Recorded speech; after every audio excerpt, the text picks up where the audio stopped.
My mother abandoned me at 16 for her real kids. 17 years later, she demands I pay for my half-brother's college. But when I exposed her at my office, her entire family left her alone. I'm 33 years old, work in upper-level administrative management, and basically my mother abandoned me when I was 16 because she wanted to focus on her real kids. And now, after almost 2 decades of not speaking to me, she showed up demanding that I pay for my half-sibling's college education. Yeah, you read that right. Let me tell you this whole story, because I still can't believe this is happening. I guess I should start at the beginning. My mother had me when she was 20, so, she was pretty young. And my biological father, well, that guy took off before I was even born, basically. I don't know him, never seen him. And honestly, it never really mattered to me because it's not like my mother talked about him much anyway.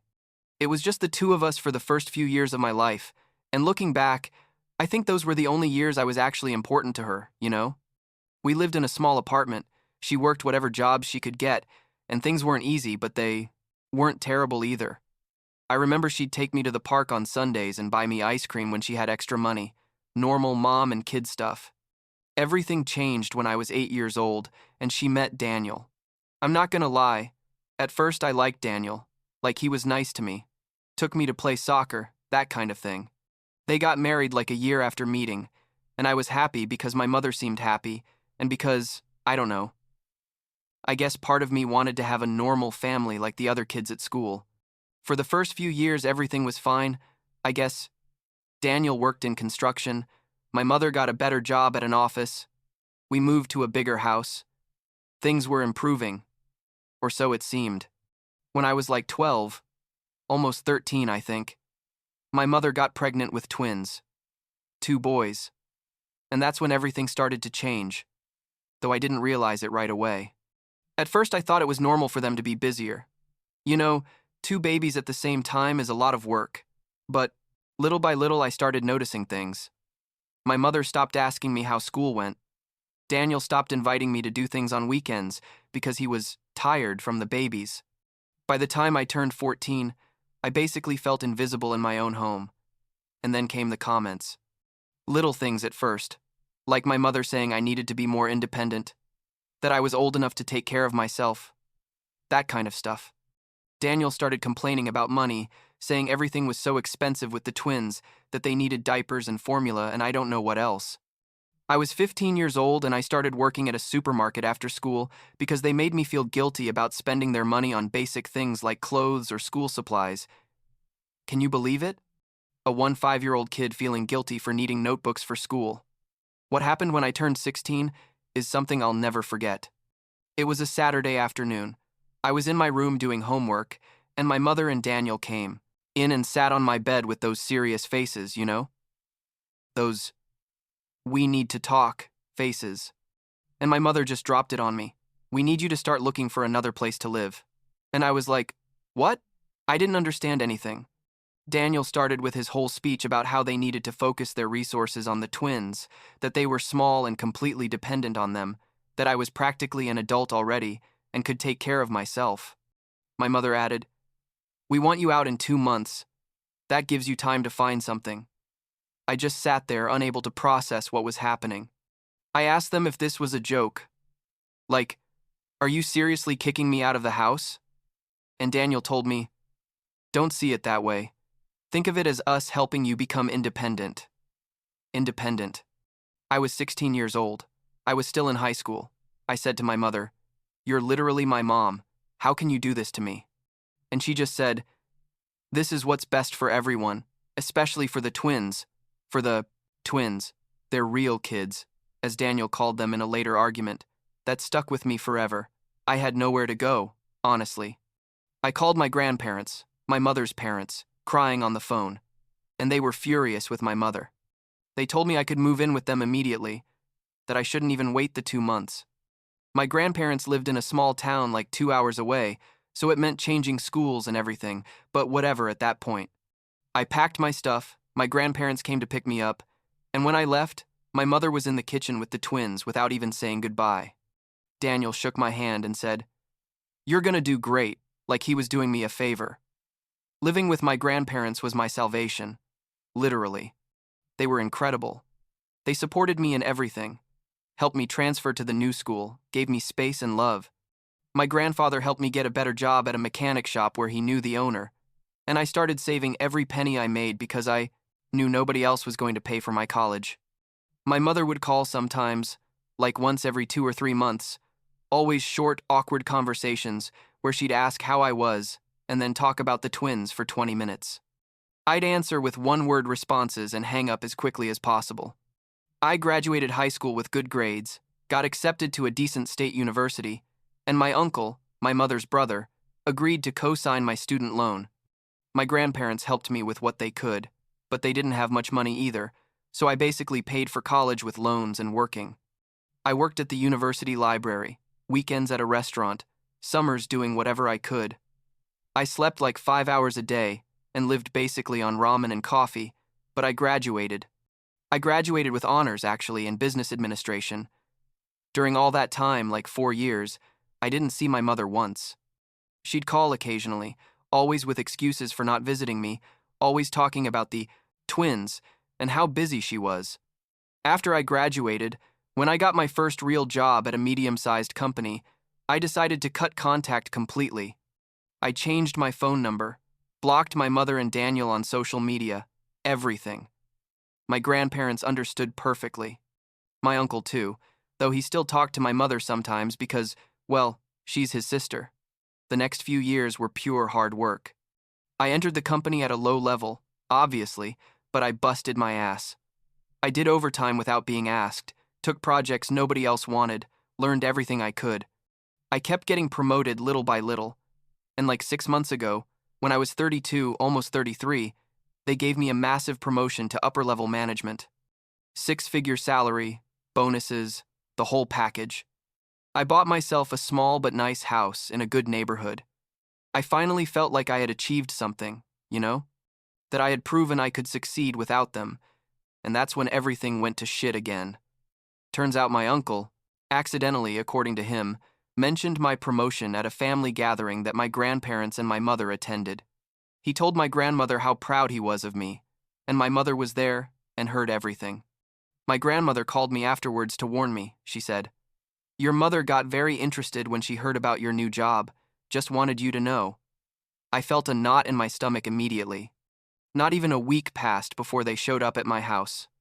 A Sunday afternoon, I was watching TV peacefully, and the doorbell rang.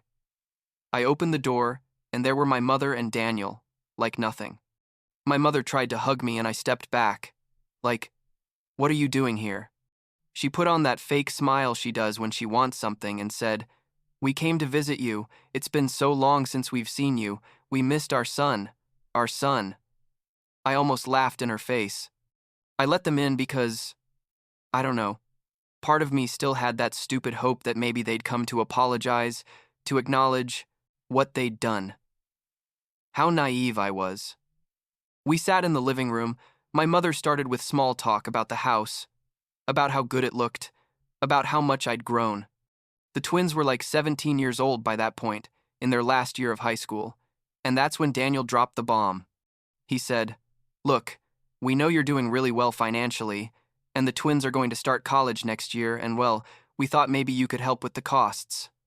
I sat there staring at them, unable to believe what I was hearing.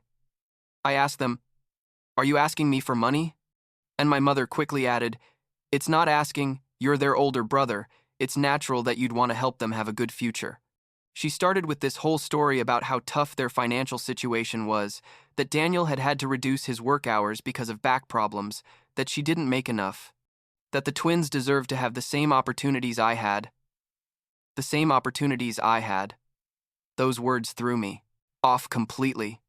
I said to them, the same opportunities I had? You mean getting kicked out of the house at 16? Having to pay for their own college, working 3 jobs?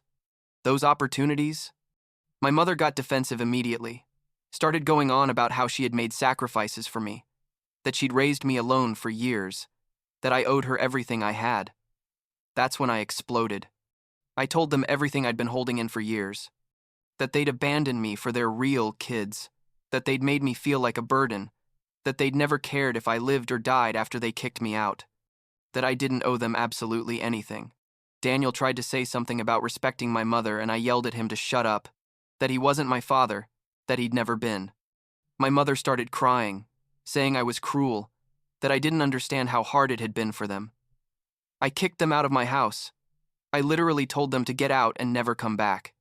My mother was screaming that I was an ungrateful son, while Daniel dragged her toward the car. I closed the door and stood there, shaking with rage.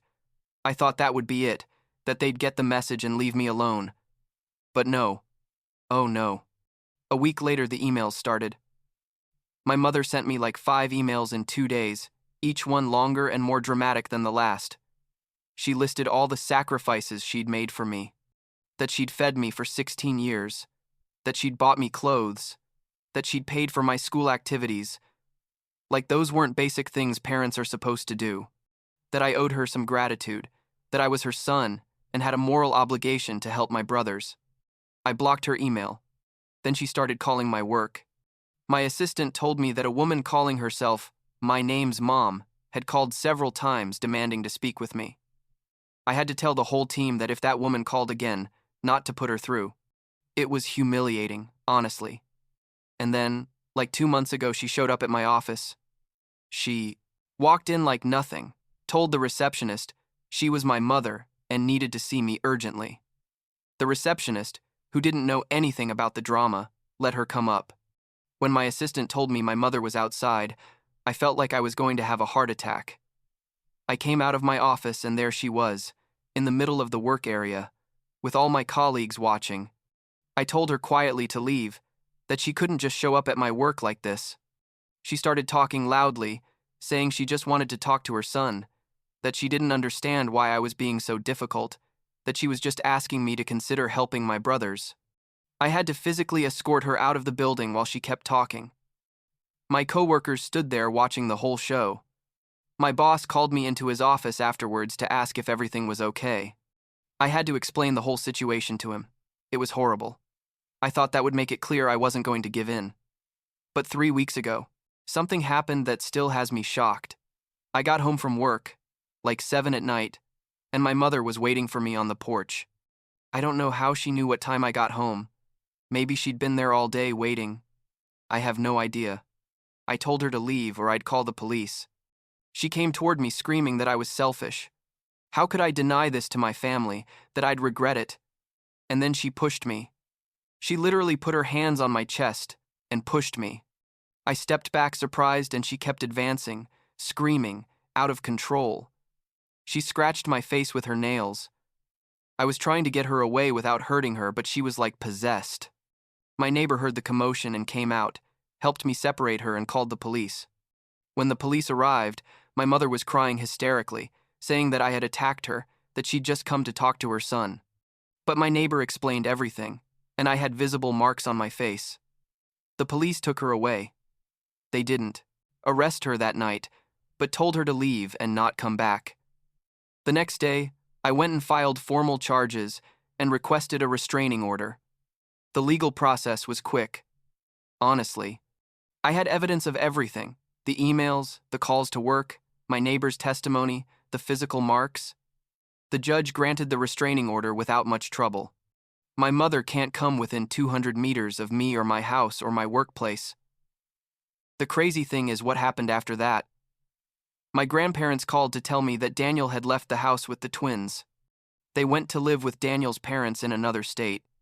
He basically left my mother alone. Seems like he finally got tired of all the drama, or maybe he realized things were getting legal and serious. The twins, according to what my grandmother told me, are confused about everything, but apparently Daniel told them it's better to distance themselves from the situation. My grandparents are also distancing themselves from my mother. My grandmother told me with tears in her voice that she can't believe her daughter got to this point, that she's ashamed of how she treated me. They told me they'll always be on my side, that I did the right thing protecting myself. My mother is now alone in that house, without a husband, without the twins, without her parents supporting her, and definitely without me. My uncle told me she's been calling him crying, saying everyone abandoned her, that she's the victim in all this. She doesn't feel even a bit of remorse for what she did. She still thinks I'm the bad guy in this story because I don't want to give her money. Here I am now, 33 years old, with a successful career I built completely on my own, living in my own house, with a restraining order against the woman who gave birth to me. Sometimes I wonder if I did the right thing, if maybe I should have tried to talk to her more calmly, if I should have considered helping the twins because, well, they're not to blame for any of in this. But then I remember that night when I was 16, when I packed my things while my mother didn't even say goodbye to me, and I know I don't owe her anything. The twins are going to go to college anyway. They'll get loans like I did, or Daniel will find a way to help them. It's not my problem. I didn't choose to get kicked out of the house. I didn't choose to be treated like I was disposable. Those were my mother's and Daniel's decisions, and now they're living with the consequences. Sometimes I think about what my life would have been like if my mother had never kicked me out, if she'd treated me with the same love as the twins. But then I realized that maybe all of this made me stronger, more determined, because I achieved everything I have without her help, and that's something I'm proud of. Last week, my boss offered me another promotion, more responsibilities, better salary. I said yes. I'm thinking about buying a bigger house, maybe adopting a dog, building a life that's completely mine, without my mother's shadow trying to profit from what I've achieved. I don't know if I'll ever forgive my mother. Maybe someday, when I'm very old, I'll be able to look back without feeling this anger. But for now, I'm okay with keeping my distance and living my life in peace. For the first time in a long time, I feel like I'm in control of my own story, and that's enough for me.